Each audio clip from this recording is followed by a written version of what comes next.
Bonjour, je suis Nicolas Vernaz et bienvenue sur la chaîne de Red Saude Consulting. Aujourd'hui, je vais vous parler des disclaimers, des privacy notices selon le RGPD. Générique. Aujourd'hui, je vais vous parler de l'article 13 du Règlement général sur la protection des données, le RGPD. Cet article 13 spécifie ce que vous devez préciser en cas de collecte de données. En gros, c'est ce que vous devriez trouver sur n'importe quel formulaire, qu'il soit web ou papier, avant de finalement donner votre consentement, avant de donner des informations personnelles. Bref, qu'est-ce qu'il y a dans cet article?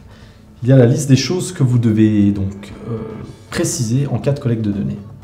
L'identité et les informations du contrôleur, de la personne qui collecte les données. Les informations aussi de contact s'il y a un DPO, un Data Protection Officer, ou en tout cas qui on doit contacter en cas de question. Il faut aussi préciser le but du traitement des données. Pourquoi on les collecte? Est-ce qu'on a une base légale? Il faut enfin préciser si ces données vont être transférées à des tiers. Le mot-clé, comme d'habitude ici, c'est la transparence. Il faut être transparent sur le traitement des données. Et donc, quand je transmets mes données par le biais d'un formulaire, je dois savoir ce qu'il se passe avec ces données-là. Petit tips aussi par rapport au privacy notice, au disclaimer. On voit sur tous les sites web tout le temps ce cookie disclaimer, ces bandeaux pour les cookies.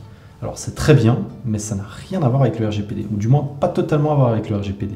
Je vous rappelle que tout ce qui est attrait aux cookies, c'est la e-Privacy Directive, qui est en cours de refonte également, pour devenir un règlement.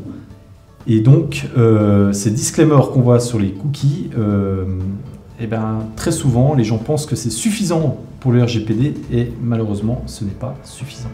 Enfin, je vous le rappelle aussi, si tous ces cookies sont anonymisés, ce qui est souvent le cas sur Google Analytics, à ce moment-là, il n'y a pas besoin d'un disclaimer puisque les données anonymisées ne sont pas soumises au RGPD.